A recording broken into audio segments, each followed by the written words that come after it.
And it really just solidified like what community and support from like-minded people like truly does for yourself, your business, and just like being able to live life on your own terms, as we like to say here.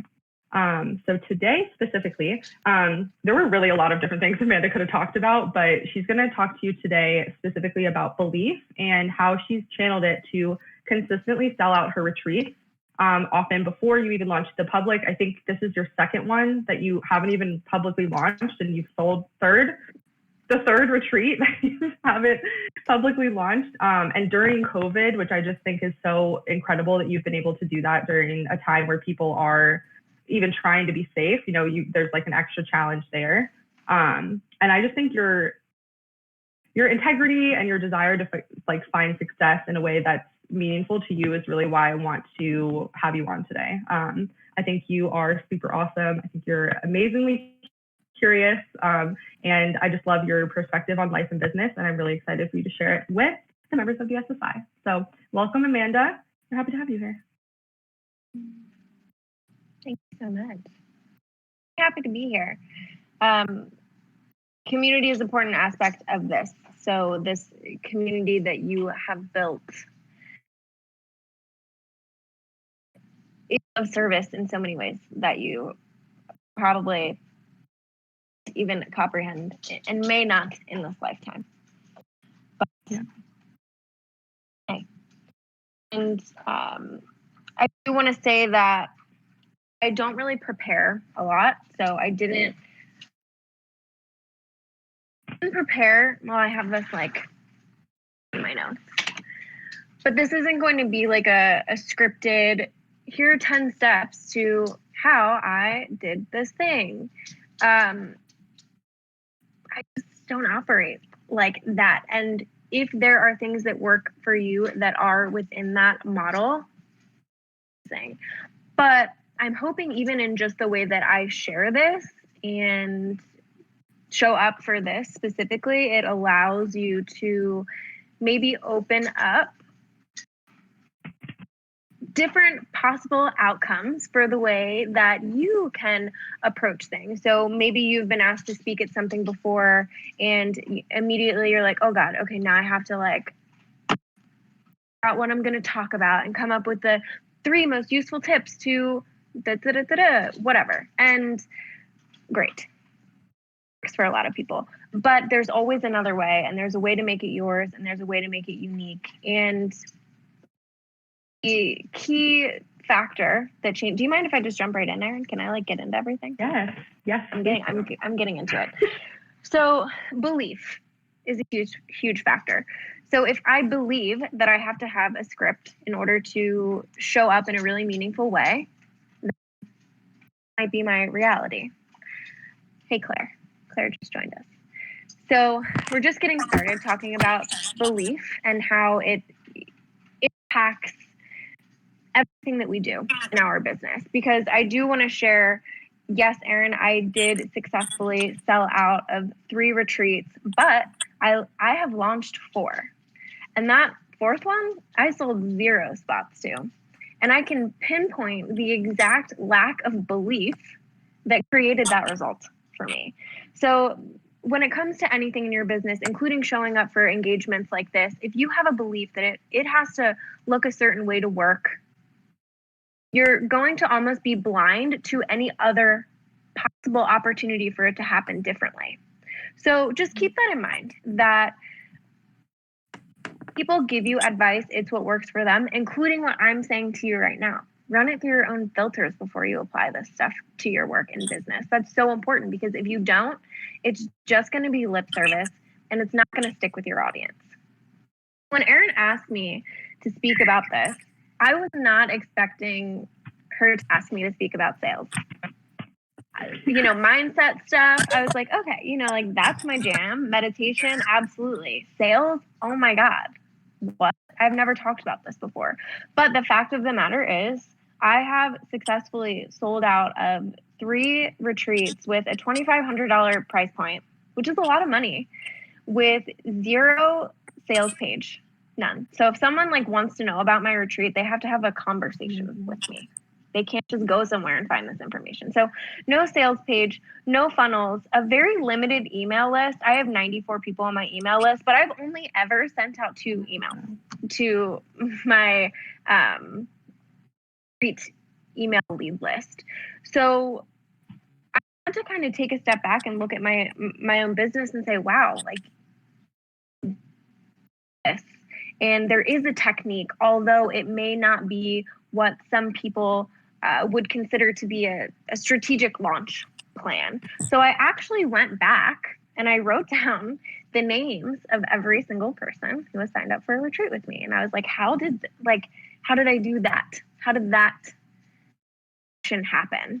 Because, and here's the thing, a lot of times we will take a ton of action and then get a result. So we're like, okay, that action that we took created the result. So for example, in this past retreat, after I sold the first 5 spots, I started posting about it on social media to fill the last 3.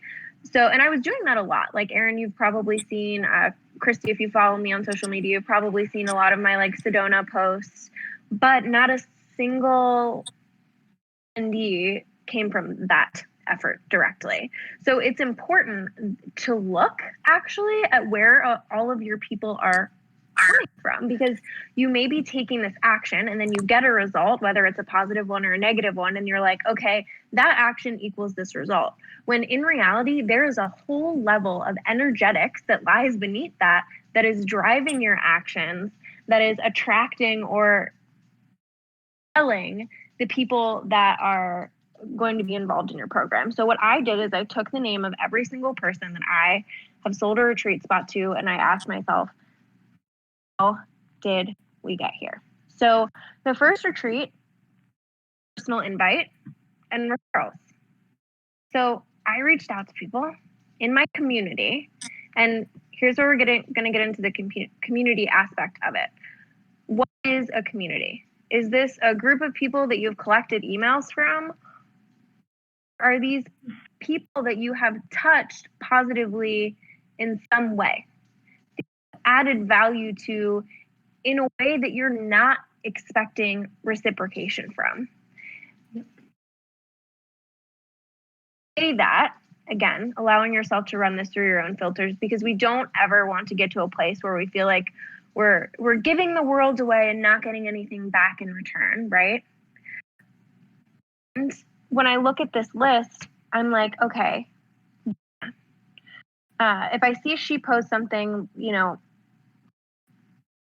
having a tough day with her kids, I call her phone and I call Jenna, right? So like, I'm not doing lead generation with Jenna.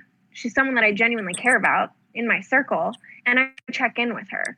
So when we think about ways to like build our community and strengthen our community and add value, it doesn't necessarily have to do with anything that you're selling or your business. It can be a simple touch. My first one-on-one client, I have never had to sell my one-on-one services. And anytime that I have tried to sell my one-on-one services, I haven't gotten where I wanted to go with it. All of the perfect clients have come to me through the method of being there for people, being the human that I want to be in this world, and trusting that when I do that and when I show up in that way, needs are taken care of. So, no, Jenna, she's the person that I call every once in a while. My first one-on-one client, I sent her a book recommendation one day. I was just listening to a book and I was like, hey, I think you'd like this book. Hope you're having a great day. And she was like, hey, I'd like to hire you. And how did we start working together? Erin sends me an email. Hey, I'll let you know I'd like to work together, right? Yep. And to a certain point, you could say, oh, I'm getting lucky. Not luck when you have proof that it's working. So that's what I did. I went back after Erin asked me to speak, and I looked at all of these people and all of the conversations that I've had, and I was able to clearly see where my list efforts, and what I mean by that is when you're in a headspace of belief that absolutely everything is taken care of for you and you just have to do the things you feel called to do, the effort is effortless. I don't feel like I need to make a list of all the people that I need to call and check on every day so I can make sure I'm taking care of my community. I just see that someone needs support and I'm like, hey, how can I be there for you? I know that was like 15 parts in one, and Erin knows this is how my brain works. We're just going to have to keep circling back and take notes when you can so I can answer all of your questions for you about this. But look at this list. I see all personal invites. For my second retreat, I did not launch this publicly at all. I had a person sell 3 spots for me. And what I mean by that is through referrals. So I didn't even have to lift a finger. I don't even know these women, and they're sending me invoices for thousands of dollars, right? And the element to that, this is where belief comes in.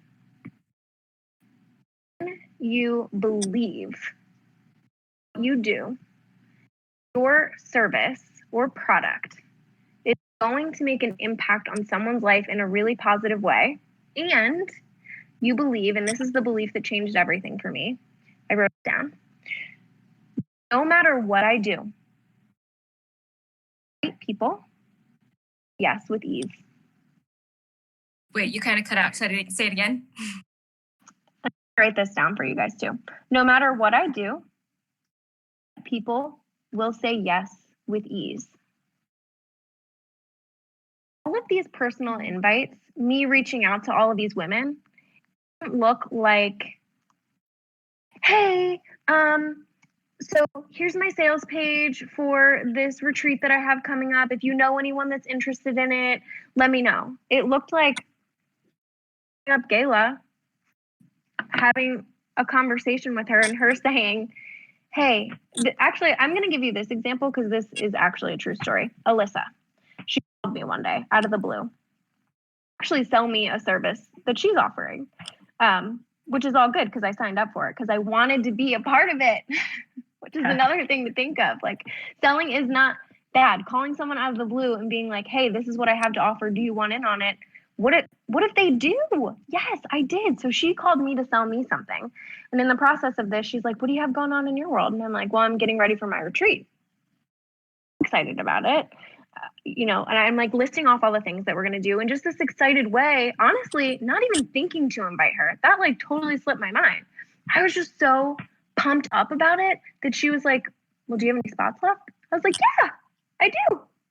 I was like, I have 1 left, literally. Or no, this is when I had 2 left. I was like, I have 2 left. She was like, oh, I want to come. Send me the invoice right now. And I think my friend Annie wants to come. She could take your last spot. I want you to take from that. When you are excited about what you do, and you're not like, I don't know, I'm just like, hosting this little deal, probably wouldn't have been as inclined to be like, tell me more about it. And if I didn't have the trust that no matter what I did and no matter what I said, the right people would show up, I may have been so convinced or so determined to convince her of something on that call that I would have missed the opportunity to stay in my excitement about it. I would have been so focused on trying to figure out if Alyssa was the right fit versus knowing in my heart that no matter what I say and who I say it to, the right people, whether they come out of thin air, if I'm being candid with you, a lot of these people that are on this list came out of thin air. So if I spend all my time on a launch strategy, trying to predict where my clients are coming from, what I can say to convince them to do something, I'm missing this whole other opportunity. Millions, maybe billions, I don't know. There's a ton of people in the world. However many people there are in the world that I don't know, that I have never had a conversation with, limiting myself to thinking that my social media platform is where I'm going to find clients versus believing that no matter what, if I'm excited about what I do and I love what I do, come. So where this comes into play for the retreat that didn't go so hot, I tried to launch a business retreat. It's what everybody else was doing. And in my mind, because my coach told me, that type of retreat, I could charge more for it since people were like getting a different value. It was all bullshit. Sorry, I don't know if I'm allowed to cuss here. It's bull crap. But I launched this retreat that I wasn't passionate about. And I used the same exact sales strategy, which for me, telling people about it, sharing it in an excited way. And I sold things. This retreat was launching for months.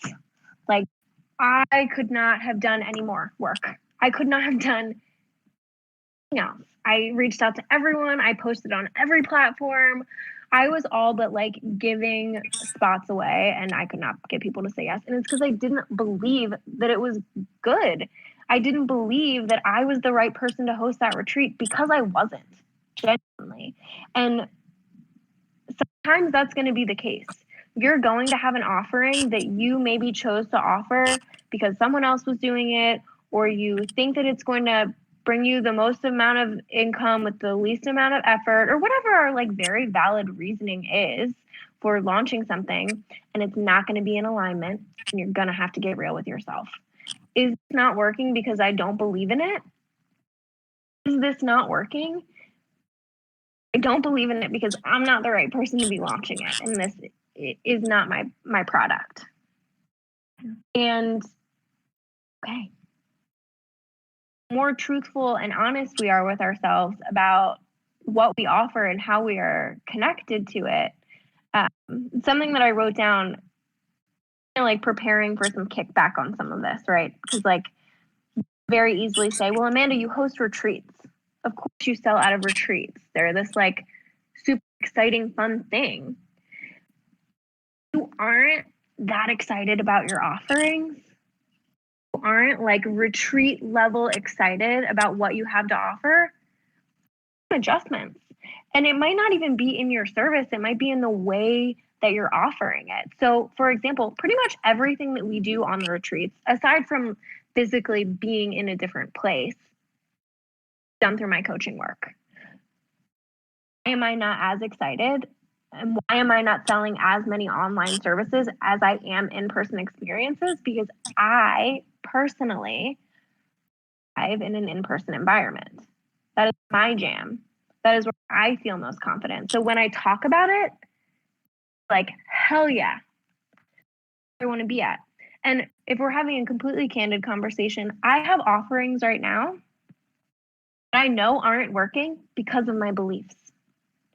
I am saying this to you from not a place of like, I've got this all together. It's every single time you offer something, you have to check in with yourself.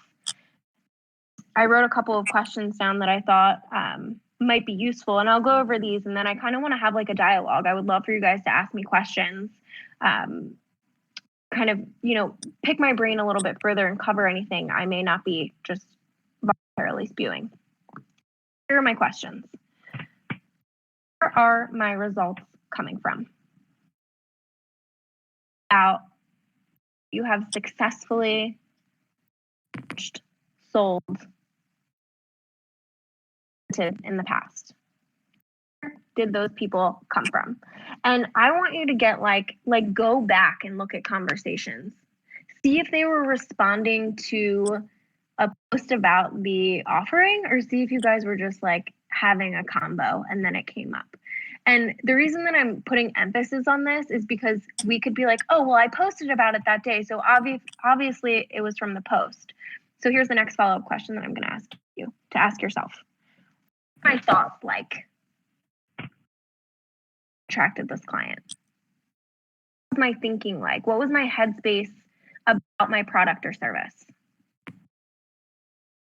I just complete this like really cool graphic for it, and I was so amped up. I was on this high of like creating something. Was where my headspace was at? Was I feeling really confident because I had just done some of the work on myself, and I was like, man, this stuff really works. Your headspace like when you were attracting those clients? Who was I being when I created this result? I don't want you to get too wrapped up in what that means. With an intuitive answer. Who was I being? Being myself? Was it my pajamas? Hungry? Identify who you were embodying when it was really working for you. And the answers to these questions is the gold for you, because I can tell you specifically what I did, right? Like typically when I launch something, I will ask people survey. I'll be like, hey, what are you guys thinking about this? I'll do a little poll on social media and people are like, ooh, yeah, I like that. Or like, ooh, no, I don't like that. But it's not that strategy that does anything. It's the fact that my brain allowed to go to this creative place to launch this. And what I mean by that is the way that I launch is I have an idea that day, what I do. So it might seem scary because it's like, oh my God, how can I just wake up and not know what I'm going to do to further my goals today? But I'll tell you this, if you commit to the energy portion of it, if you commit to the belief portion of it, if you commit to figuring out anything that is standing in your way of believing that no matter what I do, the right people will say yes with ease, what to do is just going to come naturally. Quite frankly, won't matter that much in comparison to the energy that you're doing the what with. Because I was doing all the same things with the retreat that flopped as I was doing with the retreats that have done swimmingly well. I wasn't there. I wasn't in it. Follow-up questions that are pretty much the same, but where am I not seeing results? Because this is also really important too. So right now, just to be completely candid with you, I'm not seeing results in my meditation. Like I can get someone to pay me $2,500 for 3 days, but I can't get someone to pay me $15 to show up for a 30-minute meditation. And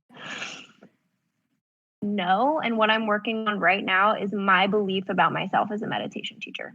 My belief about being able to deliver this in a really powerful way and knowing that I'm the right person for the job. And I can see that. And I know that once I get clear on that and once that work is done, that this is going to happen with ease. So I'm not spinning my wheels trying to figure out what the next thing for me to do is, or, you know, how I'm going to build my email list or post more facts about meditation to get people to care more. That's not the work that I'm doing right now. The work that I'm choosing to do is looking at where I don't believe. So where are you not seeing results? Were your thoughts like then? Perfect example for me is spiritual enough to be a meditation teacher. I am not teaching this straight from the books of Buddhism. I'm teaching this from personal experience, and that might not be good enough, right? Is that true? No. But that is one of the key thoughts that's keeping me from making progress in this area of my business. Of that. And awareness, empowerment, because when we're taking action and we're not seeing results, typically we immediately blame it on the action. As if we can have awareness around our thoughts around it, it can be really clear that what needs to shift is our thinking about what's happening, not what we're doing. And the final question that goes along with that is, who was I being? Who being when I was advertising for this meditation? Was I being the perfect meditator? Was I it all together? I was put on that, when in reality what people need is my authentic self.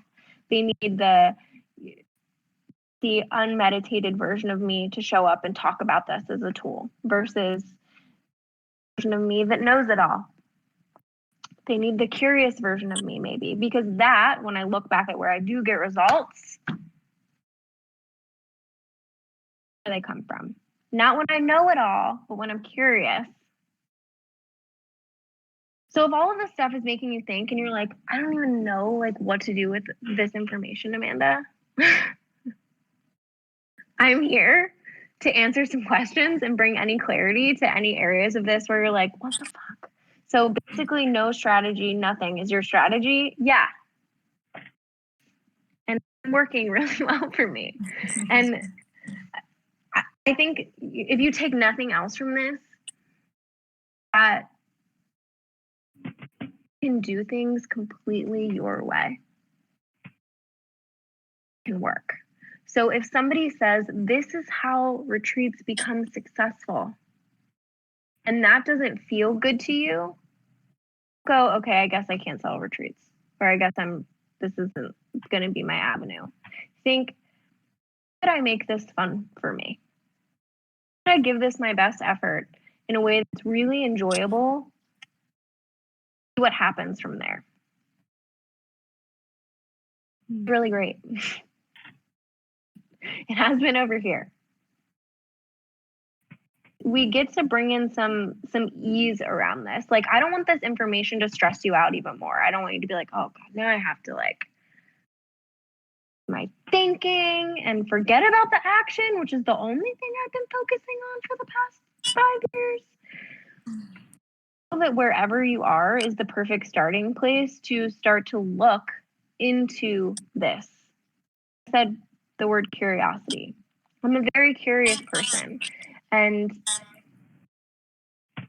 when you come from a place of curiosity in your business, find answers.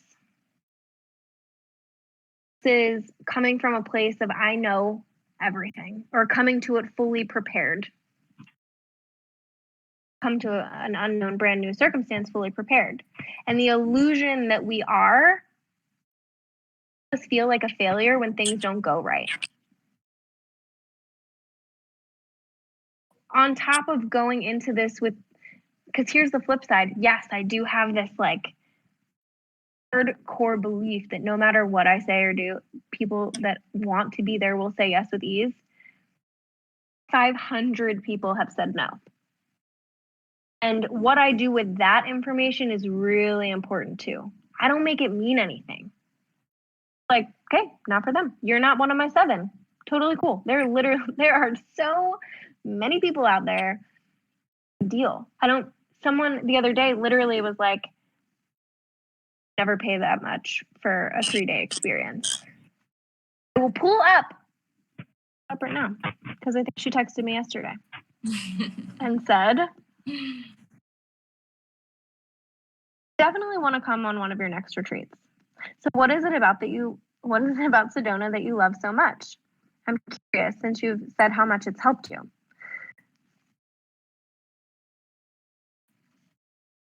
Do anything when she told me it was too much money, I literally was like, I totally feel you. That was my response, period. End of conversation. I totally feel you. It's a lot of money. It really is. I didn't have to do any further convincing, and you will never hear me convincing anyone to buy something from me or come to an experience. And it's because I wholeheartedly believe that objection handlers aren't necessary. And that's not to say that people don't need clarity, right? A lot of people have objections because they don't understand what you're. So yes, I do believe in giving them clarity and answering their questions, but will never find me being like, oh, well, what would you pay for a retreat then? Doesn't matter. No. When we think about this from an energetic standpoint, the energy of convincing someone jive with the trusting thing. I can't trust and convince at the same time. Pick one. And some people will build their whole business on convincing. It works for them, but it's do I work harder to get the same result that you don't have to work as hard to get. And it doesn't require work, because if you look inside of my journal, there's a lot of work that goes on in there, but it's not me pounding the keyboard, making sure that every single word in my copy is right. I don't have copy. I barely even make sense half the time when I'm speaking, but I believe in what I'm doing. That is what money in the wallet. It's a direct correlation. Belief and how belief relates to your community. I think your community feels Sorry, I might have to squirt my dogs. How do you think your community feels when you're trying to sell them? I've got my weapon here. Sell them something that you don't fully believe in, you know, like, I don't trust you as much. So belief in yourself has a direct correlation with the trust that your community has in you. And I shit you not, when people sign up for these retreats, they know like 3 details. They know the dates and how much it costs. They don't know where we're staying. They don't know how they're getting there. Nothing of it. And this creates a little bit more work for me on the back end, because then I have to, like, after they've paid me, I'm like, okay, great. Now I have to like type all this stuff up and let them know like what they're getting on their experience. So like, you know, maybe Erin and I will work on coming up with some copy so I can make my life a little easier telling people what they've signed up for. But the point is, I don't even give them that information before they sign up for the retreat. They're just like, oh my God, amazing experience with you. Absolutely. Send me the invoice. And then over the following months, I tell them that what's actually happening. They're like, awesome, because they trust me. Community will trust you effortlessly if you're honest with them. Honesty, and integrity about what you're selling. And even if it's something that you know that you're really good at, but you have limiting belief that maybe you didn't even choose, right? These beliefs, don't choose them. There may be something underlying blocking that it is our responsibility to dig up and uncover, because can we with full faith sell something to somebody if we are questioning it, even if it's really great? I'm going to open the floor. Any questions, comments? I'm an open book.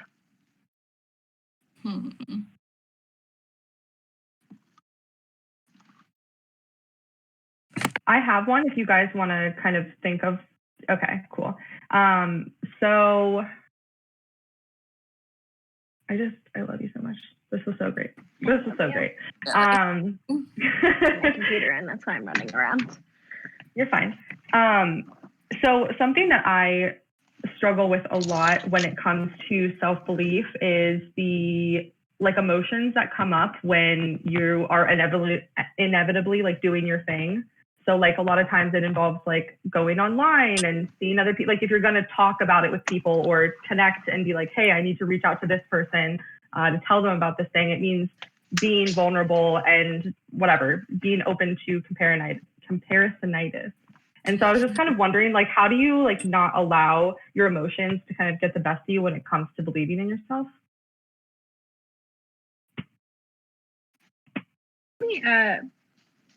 This would be helpful if you had like a specific example, something that like maybe a product that you have that you had to have this conversation recently. And it was like, that belief was kicking in. If not, I can answer this in kind of a general way, but sometimes it's fun to like work through, because there's a thought there, right? Like you're having feelings, but what is creating the feeling? A thought.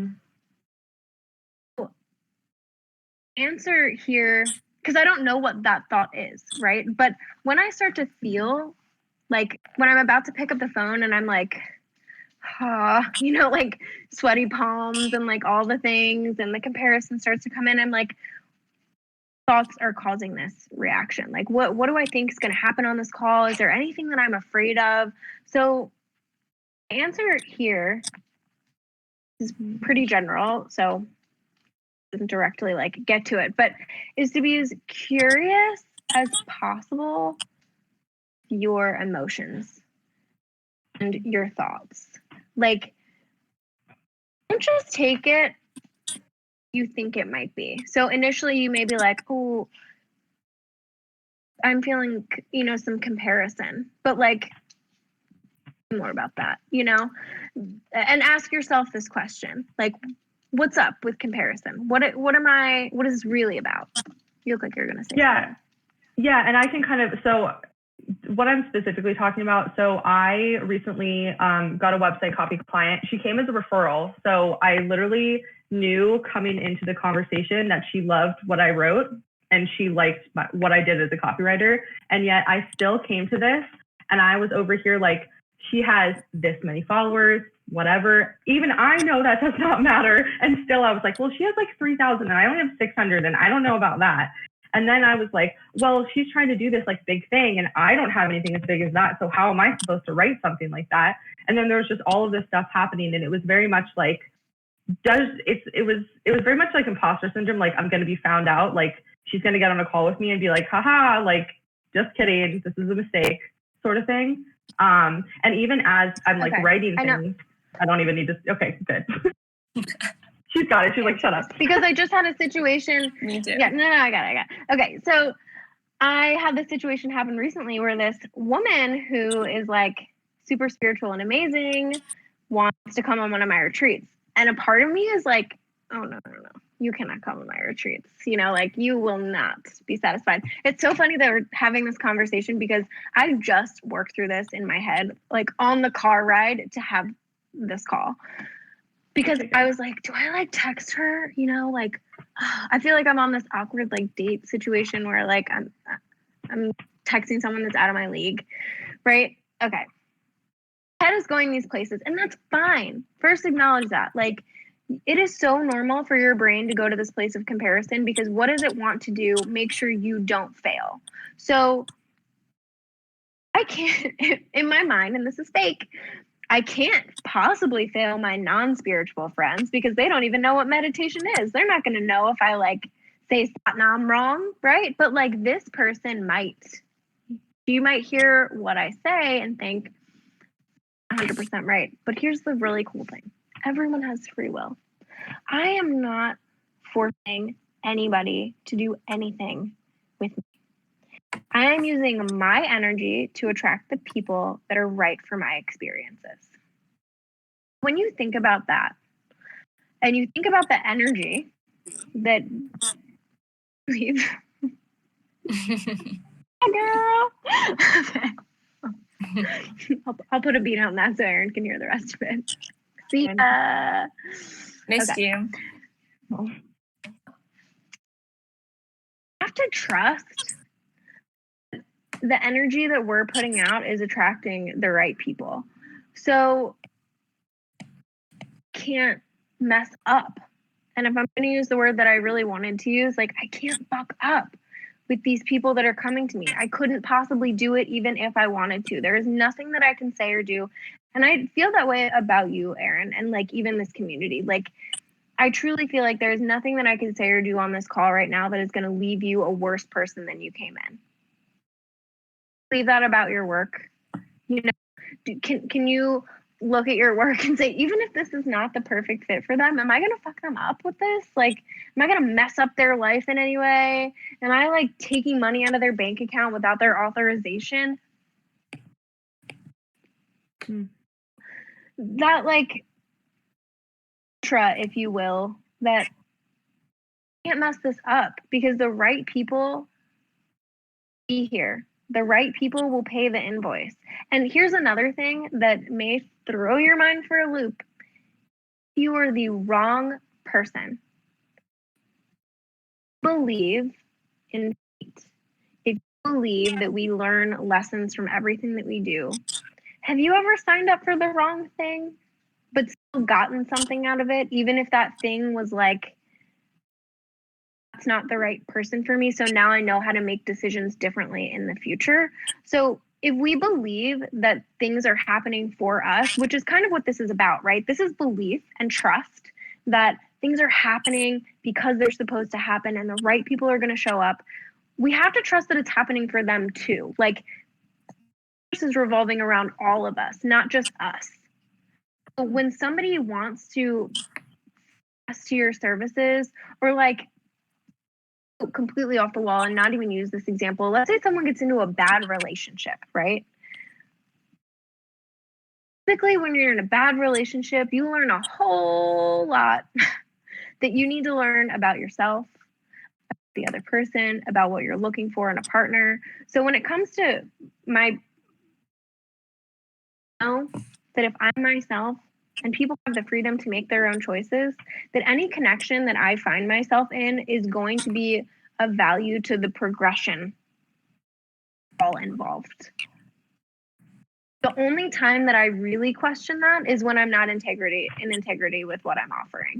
So if I feel like the $1,000 business retreat that I probably would have fucked up. The only time where like that doubt may have even been warranted at the time. But even if I went through with it and I had people sign up for it, do you think we all would have learned something really valuable there that changed the trajectory of our lives in a really powerful way? Probably. Yeah. Helpful? Yeah. Seems like for more than just me too, so that's good.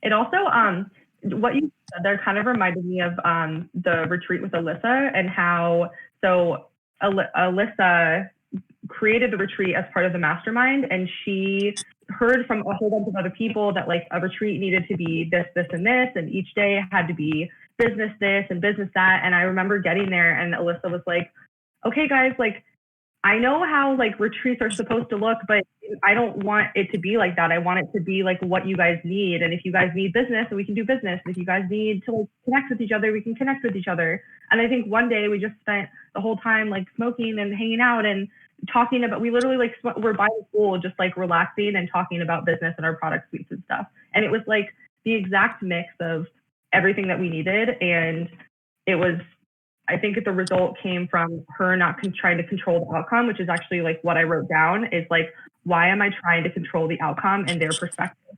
Why am I coming into a conversation like they need to think that I am a certain way? But it's like, no, I just need to show up and be who I am. I'm an amazing copywriter. I know that. I don't need to show up questioning whether they think I am.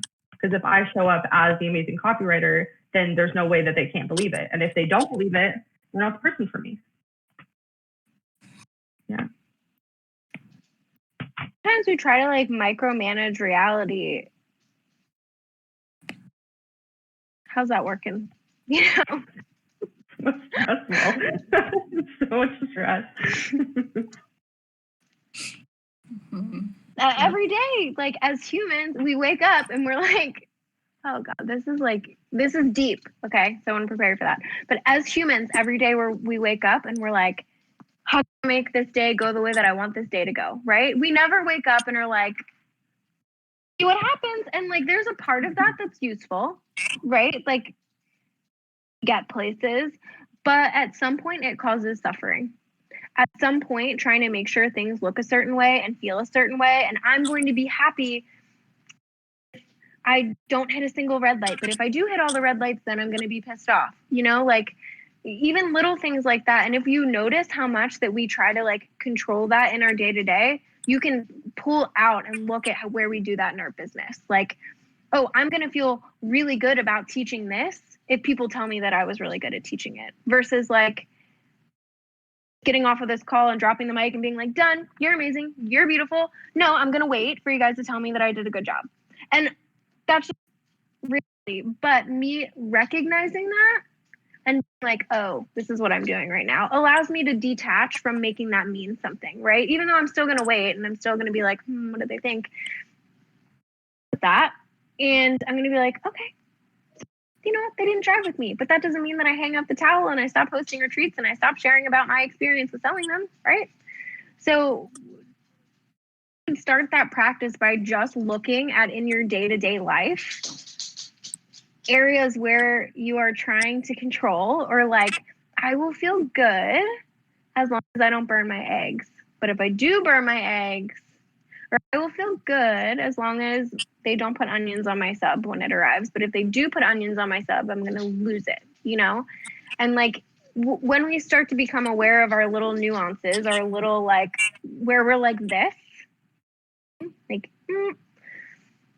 maybe like practice letting that go a little bit, then we can extend that to our business, which is harder to do, which is why you start with the small stuff. Because like, really hard to like, Jesus, take the wheel with a retreat that you're investing $20,000 into. Like, here's another thing about retreats.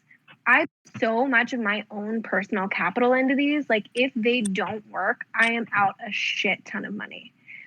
So it has taken a lot of practice for me to release there, right? Because everything in you is like, make sure that this works or I'm out all this money. But I think I can also pinpoint a thought that I think helped me sell out my first retreat, even with this pressure. I like, people are going to come, and if I don't sell anything, I'm going to have a really dope vacation with, like, I'm going to take my whole family on vacation. And I was like equally as amped up about that as I was, like, either way, I was like, I'm going to be fine, you know, like, sell it or don't sell it. I'm going to be okay. We have to find like ways to be able to be okay like that in our business. And maybe my thought on that in the past would have been, oh, well, if I'm okay not selling it, then I'm not going to sell anything. But that doesn't take away from that. It's like full blown trust that no matter what happens, it's all good. And does apply to business decisions. I've proven in my small like sample size here that even with a ton of money at stake, works.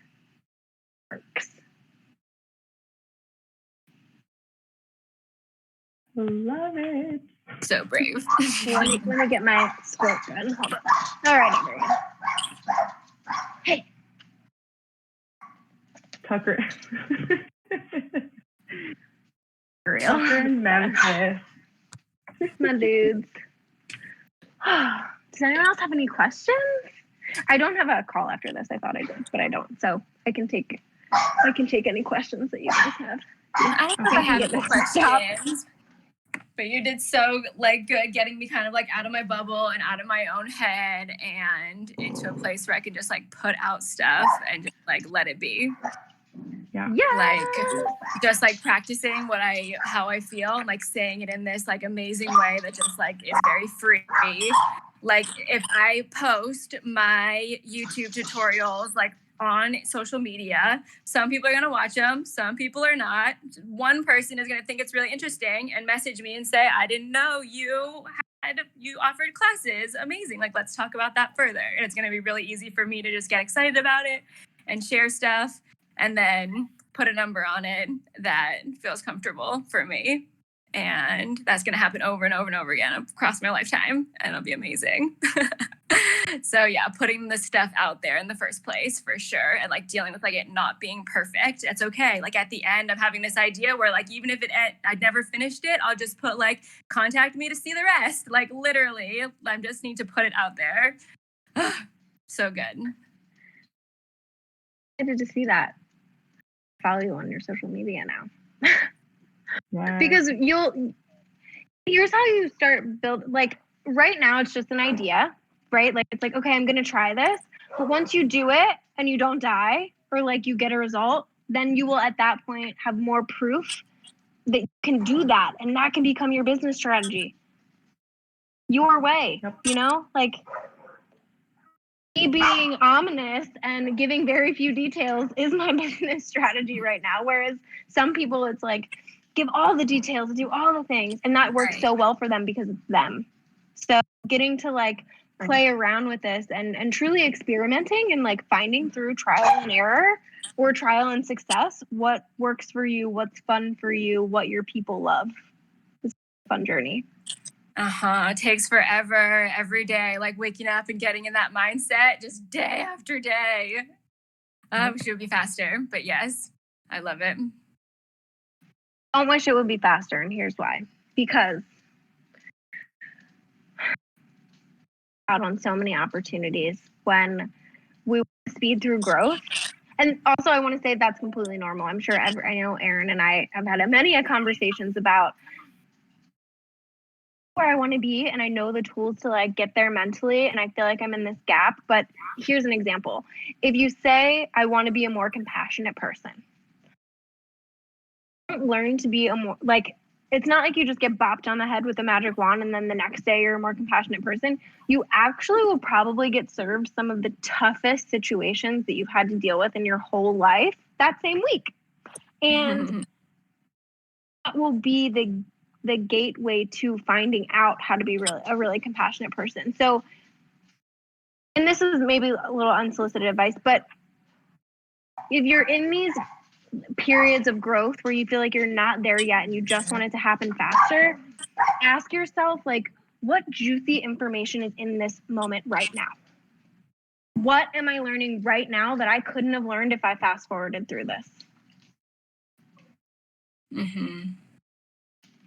So that advice is so good. And that's actually helped me a lot with the SSI personally, because it's like, I keep thinking about like, okay, we're, Chelsea and I are trying to grow. And I'm like, what are the lessons that we can learn right now from having a small, intimate group of people that are so passionate about being here? Like, what can we learn? And I'm like taking all the feedback you guys can give me. Like, we're literally like, we're listening, we're creating things, we're taking things away. Like we're making it everything that we know it can be, so that when the time comes, it's ready.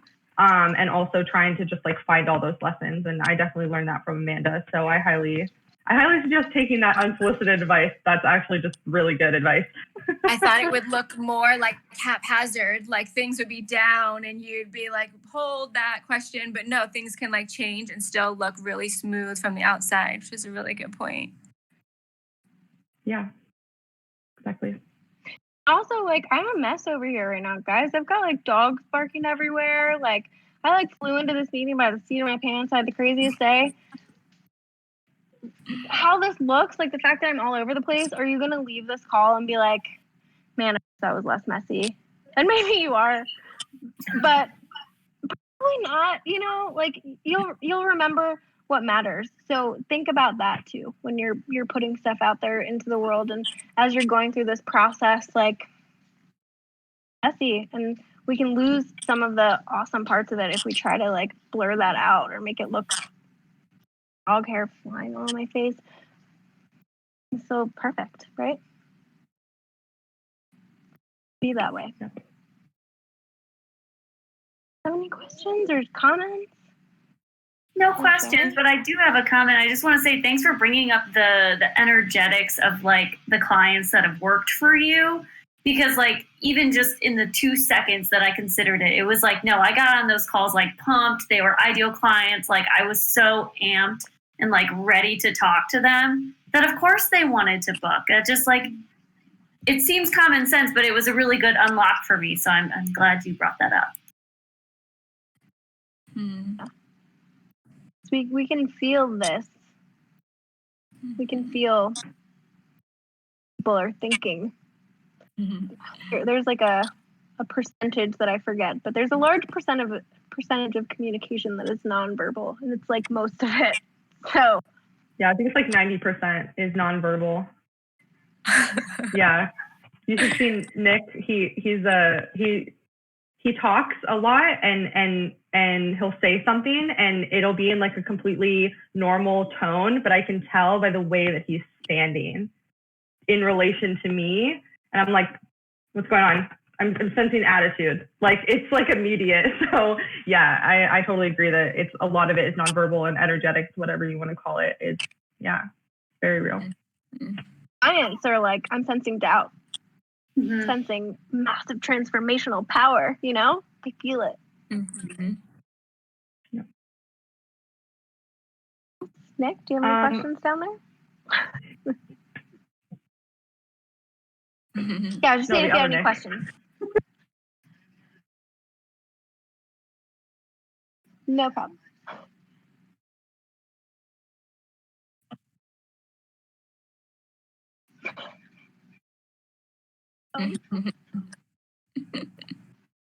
Happens sometimes. He's Mr. Recording Man. Zon, I know you. I can't see. Zon, I know you joined in a little late. You're totally welcome to ask a question if you have any. No, I think I'll watch the recording. Sorry, I've got an urgent job. I'm trying to get out. It's okay, no worries. Thanks for coming up. If you guys have any questions for me, I'm a total resource. Like, call just Instagram. I'm happy to share. Yes. Definitely. Beautiful. Well, Amanda, I love you. You're so great. Thank you for coming. And